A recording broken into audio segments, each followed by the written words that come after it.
రైతుల కోసం పర్యటన చేస్తే దాడులు చేస్తారా? పోలీసులపై రాళ్లు రువ్వుతారా? రక్తగాయాలు చేస్తారా?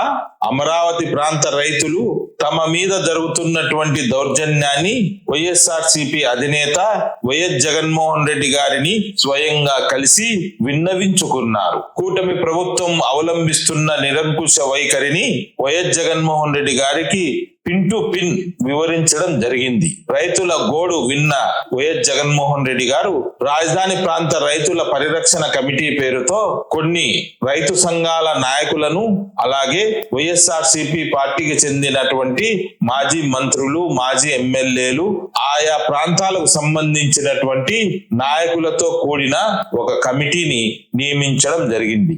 ఆ కమిటీ అమరావతి ప్రాంత రైతుల కష్ట నష్టాలను, వారికి ఏ విధంగా ప్రభుత్వం వేధిస్తుందో క్షేత్రస్థాయిలో పర్యటించి నిజాలను తెలుసుకోవడానికి బయలుదేరితే వారిపై టీడీపీకి చెందిన గుండాలతో, చంద్రబాబు నాయుడు ప్రైవేట్ సైన్యంతో దాడి చేస్తారా?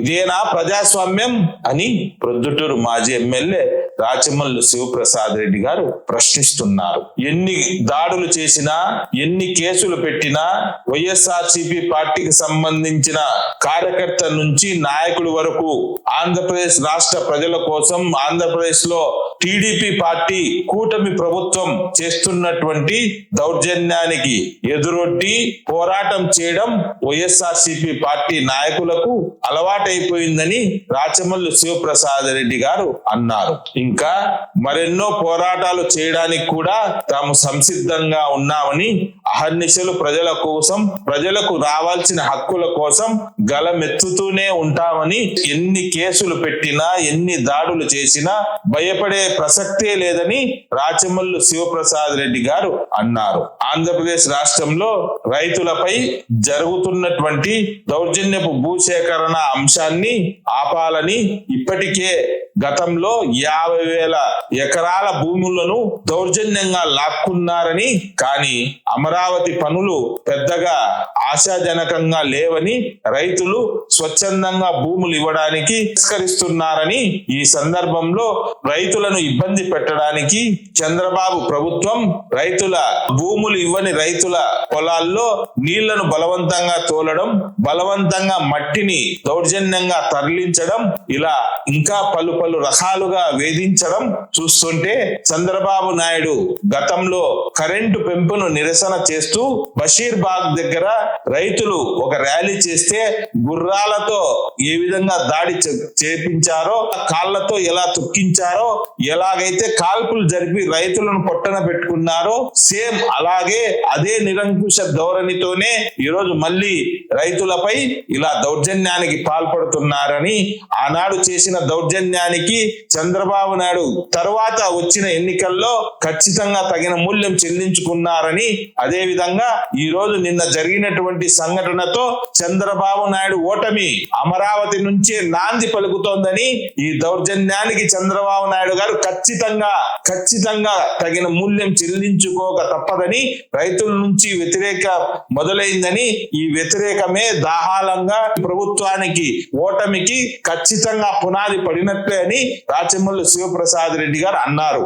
రైతుల కష్టాలను, నష్టాలను ఎప్పుడు చంద్రబాబు నాయుడు అనగానే చూశారు గాని, దివంగత ముఖ్యమంత్రి రాజశేఖర రెడ్డి గారు రైతుల కష్టాలను గుర్తించిన వ్యక్తిగా ఎలాగైతే ఉన్నాడో, ఆయన కుమారుడు జగన్మోహన్ రెడ్డి కూడా రైతుల పక్షాన నిలబడి ప్రతి సందర్భంలో రైతులకు మేలు చేసే ప్రయత్నమే చేస్తున్నారని రాచమల్లు శివప్రసాద్ రెడ్డి గారు గుర్తు చేశారు. ఇప్పుడు కూడా రాజధాని ప్రాంత రైతులకు చంద్రబాబు నాయుడు విలన్ గా తయారయ్యారని, కానీ జగన్మోహన్ రెడ్డి గారు అధికారంలో ఉన్నప్పుడు కూడా రైతులకు ఏదైతే పెన్షన్ వస్తుందో ఆ పెన్షన్ క్రమం తప్పకుండా చెల్లించిన వ్యక్తి జగన్మోహన్ రెడ్డి గారని, రైతులకు చంద్రబాబు నాయుడు ద్రోహం చేశాడని, అమరావతి రైతులకు మేలు చేసింది జగన్మోహన్ రెడ్డి గారే అని, బలవంతపు భూసేకరణను తప్పుపట్టిన ఏకైక వ్యక్తి జగన్మోహన్ రెడ్డి గారని, ఇప్పటికి కూడా అమరావతికి జగన్మోహన్ రెడ్డి గారు వ్యతిరేకం కాదని, దౌర్జన్యంగా భూములను లాక్కునే విధానానికి మాత్రం జగన్మోహన్ రెడ్డి గారు వ్యతిరేకని, అక్కడ ఏదైతే పూర్తి అలివి గాని పెట్టుబడులు, అలివి గాని మాటలు ఏదైతే హైప్ చేస్తున్నారో ఆ హైప్ కు వ్యతిరేకమని, ఏదైతే భూ మాఫియా జరుగుతుందో ఆ భూ మాఫియాకు వ్యతిరేకమని రాచమల్లు శివప్రసాద్ రెడ్డి గారు జగన్మోహన్ రెడ్డి గారు చెప్పిన విధానాన్ని మరొకసారి గుర్తు చేసే ప్రయత్నాన్ని చేశారు. ఇంకా రాచమల్లు శివప్రసాద్ రెడ్డి గారు అమరావతి ప్రాంత రైతుల మీద జరిగిన దాడిపై ఏమేం మాట్లాడారో ఆయన మాటల్లోనే వినండి. పూర్తి వీడియోను చూడండి, దయచేసి పూర్తి వీడియోను చూడండి. రాష్ట్ర ప్రజలందరికీ హృదయపూర్వకంగా నమస్కరిస్తూ, నిన్నటి దినం రాజధాని నచ్చి నడిబొడ్డులో విజయవాడలో ప్రజాస్వామ్యం పైన దాడి జరిగింది అని అనాలను, లేకపోతే మనసుకు బాధ అనిపించి చెప్తా ఉన్నా. వ్యవసాయంపై దాడి జరిగిందా? రైతు బిడ్డలపై దాడి జరిగిందా? రైతుల జీవితాలపై ఇంత దుర్మార్గమైనటువంటి దాడే ఈ ప్రభుత్వం బతికి బట్టగట్టేదానికే? ఇది మధ్యలోనే పోయేదానికే? ఈ రాష్ట్రం ఏర్పడినప్పటి నుంచి, ఆంధ్రప్రదేశ్ రాష్ట్రం ఏర్పడినప్పటి నుంచి ఇప్పటి వరకు ఈ రాష్ట్రంలో ఇంత నీచమైనటువంటి, దుర్మార్గమైనటువంటి, అప్రజాస్వామికమైనటువంటి చర్యలు మునుపెన్నడూ ఏ ఒక్కరు చూసిండారు. భ్రష్టు పట్టిపోయింది ప్రజలారా ఈ రాష్ట్రం. అప్పులు, అబద్ధాలు, దౌర్జన్యము, అక్రమ ఆదాయము, పోలీసు వ్యవస్థ నిర్వీర్యము, వ్యవస్థలన్నిటినీ ప్రభావితం చేసే చర్యలు ఇవే జరుగుతున్నాయి ఈ రాష్ట్రంలో. ఎక్కడ ప్రజాస్వామ్యం ఎక్కడుంది? ప్రజలకు మౌలిక సదుపాయాలు ఎక్కడున్నాయి? ప్రజల అభివృద్ధి ఎక్కడుంది? ప్రజల ఆకాంక్షలు ఎక్కడున్నాయి? వారికి ఆరోగ్యం లేదు, వారి ఆపద సమయంలో లేదు, వ్యవసాయం లేదు, పిల్లల చదువు లేదు, ఏమీ లేదు ఈ రాష్ట్రంలో. ఇదే ఉండేది దౌర్జన్యమే. నిన్న విజయవాడలో జరిగిన సంఘటన అయితే అత్యంత దుర్మార్గం. రాజధాని నిర్మాణం పేరుతో ఇప్పటికే 50,000 ఎకరాలు తీసుకున్నాడు చంద్రబాబు నాయుడు. సంవత్సరానికి 3 పంటలు పండే భూములను 50,000 ఎకరాలను తీసుకున్నాడు. అది చాలదని చెప్పి ఆ 50,000 ఎకరాలు ఇప్పటికేమైనా రాజధాని నిర్మించినారా? నిర్మించలే. ఆ 50,000 ఎకరాలలో రైతులకు ఇవ్వాల్సిన ఫ్లాట్లు ఏమన్నా ఇచ్చినారా?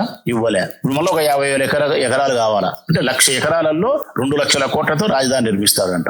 ఉట్టికి ఎగరలేనమ్మ స్వర్గానికి ఎగిరిందని చెప్పి ఒక కొత్త పెన్షన్ ఇవ్వలేని నీ ముఖానికి 2 లక్షల కోట్ల రూపాయలతో నువ్వు రాజధాని నిర్మిస్తావు 1,00,000 ఎకరాలలో.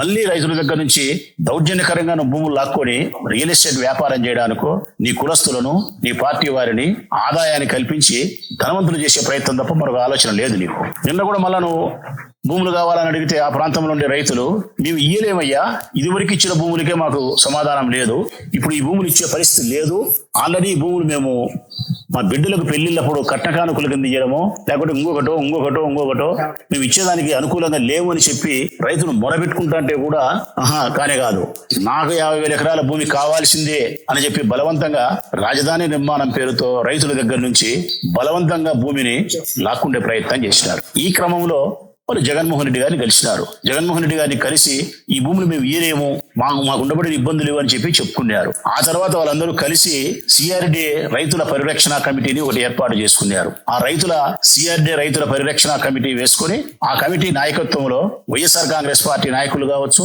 మనసు కలిగిన ప్రతి రైతులను ప్రేమించే ప్రతి మనిషిని ఆహ్వానించారు. అయ్యా రండి, మా భూములలోకి, మాకు జరుగుతున్న అన్యాయాన్ని పరిశీలించండి. మేము భూములు ఇవ్వలేదని చెప్పి ఈ ప్రభుత్వం మా పైన కక్ష సాధింపు చర్యలు చేస్తా ఉంది. ఇదెంత నీచమో, ఇదెంత దుర్మార్గమో చూడండి ప్రజలారా.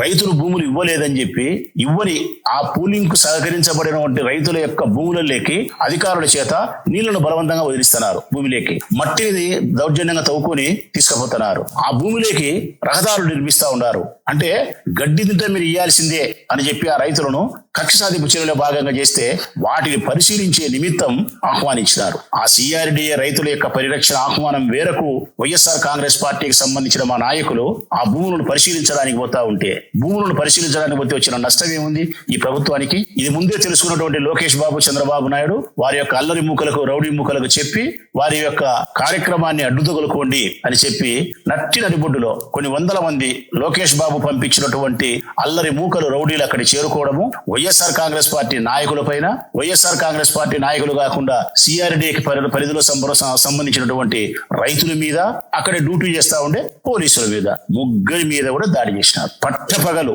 ఏ ఒట్టి పుణ్యానికి రైతుల యొక్క బాధను పరిశీలించడానికి పోతా ఉండే సందర్భంలో లోకేష్ బాబు పంపించిన రౌడీలు రౌడీజం చేస్తారు. వీళ్ళు రౌడీజం చేసేదానికి కొడుకు పంపిస్తే అప్పుడు మటుకు తన ప్రైవేట్ సైన్యమైనా పోలీసులు పంపిస్తాడు కార్యం చక్కబెట్ట పెట్టడానికి. కారణం వాళ్ళు రౌడీజం చేస్తారు, ఈ వైఎస్ఆర్ కాంగ్రెస్ పార్టీ వాళ్ళైనా రైతులైనా అని ముందుకు రాకుండా నిలవరించడానికి, మీరు తప్పుడు కేసులు పెట్టడానికి అని చెప్పి తన ప్రైవేట్ సైన్యమైనా పోలీసులు పంపిస్తారు. ఇక పోలీసులు ముందే వ్యవహారం తెలిసినప్పటికి కూడా ఈ కార్యక్రమాన్ని గొడవ చేస్తారని తెలిసినా కూడా దాన్ని నియంత్రించకుండా వారు ప్రభుత్వం చెప్పిన ప్రకారము మా వైఎస్ఆర్ కాంగ్రెస్ పార్టీ సంబంధించిన నాయకుల మీద దౌర్జన్యం చేస్తానే విన్నకుంటారు, రైతుల మీద దౌర్జన్యం చేస్తానే ప్రేక్షక పాత్ర వహిస్తారు. ఫైనల్ గా పోలీసులకు దెబ్బలు తగిలినప్పుడు కూడా వాళ్ళు విసిరిన రాళ్లు, వాళ్ళు విసిరిన కోడిగుడ్లు, వారు చేసిన దౌర్జన్యం, కారు అద్దాలు ధ్వంసం చేయడం, నానాగా బీభత్సం చేస్తే పోలీసులు హృదయం లేని ఉద్యోగం చేస్తున్నారు. వాళ్ళ కానిస్టేబుల్ కు దెబ్బ తగిలితే కూడా వాళ్ళకి రోసంగాలు తగలకపోతే వాళ్ళ ఫైనల్ గా కేసులు మటుకు వైఎస్ఆర్ కాంగ్రెస్ పార్టీ వాళ్ళ మీద పెట్టారు కేసులు. ఇది అయిపోయిన తర్వాత తెల్లవారితే ఈ రోజు పత్రికల్లో ఆంధ్రజ్యోతి, ఈనాడు ఇంటి దళావ అక్షరాలతో రాస్తారు. ఏమని? రైతుల మీదకి దాడి చేసినట్టు కాకుండా వైఎస్ఆర్ కాంగ్రెస్ పార్టీ వాళ్ళే దాడి చేసినట్టు, రైతులకు ఏదో తెలుగుదేశం ప్రభుత్వం మేలు చేస్తా ఉన్నట్టు, అంటే వాస్తవ సత్యాన్ని అంతా మూసిపెట్టి పూలింగ్ సహకరించడం లేదు, భూములు ఇయ్యమని చెప్తున్నారు, కక్షాధిప చర్యలు చేస్తున్నారు, వారి యొక్క ఆహ్వానం మేరకు వచ్చిన ఇదంతా మూసిపెడతారు. రైతులకు ఏదో చంద్రబాబు నాయుడు ప్రభుత్వం పేరు చేస్తా అంటే వైఎస్ఆర్ కాంగ్రెస్ పార్టీ ఏదో అన్యాయం చేస్తా అన్నట్టు, మేమేదో దౌర్జన్యం చేసినట్టు ఆంధ్రజ్యోతిలో ఇంతలా అక్షరాలతో ఈనాడులో రాస్తారు. ఇది అయిపోయిన తర్వాత చంద్రబాబు నాయుడుకు భజన చేసే మంత్రులు, ఎమ్మెల్యేలు వచ్చి ఇంత నోరు వేసుకొని అబద్ధాన్ని నిజం చేసే ప్రయత్నం చేస్తారు. అది అయిపోయిన తర్వాత సోషల్ మీడియాలలోనూ, టీవీ డిబేట్లలోనూ ప్రచారం చేస్తారు. ఫైనల్ గా ఈ రాష్ట్రంలో నిజాన్ని నమ్మేవాళ్ళు, వాస్తవాన్ని నమ్మేవాళ్ళు 40 పైసలు అయితే గన వీళ్ళు చూపించినటువంటి అబద్ధాన్ని నమ్మేవాళ్ళు 60 పైసల స్థితికి తీసుకుపోయి పబ్బం గడుపుకుంటున్నాడు చంద్రబాబు నాయుడు. ఇదే జరుగుతున్నది ప్రజలారా.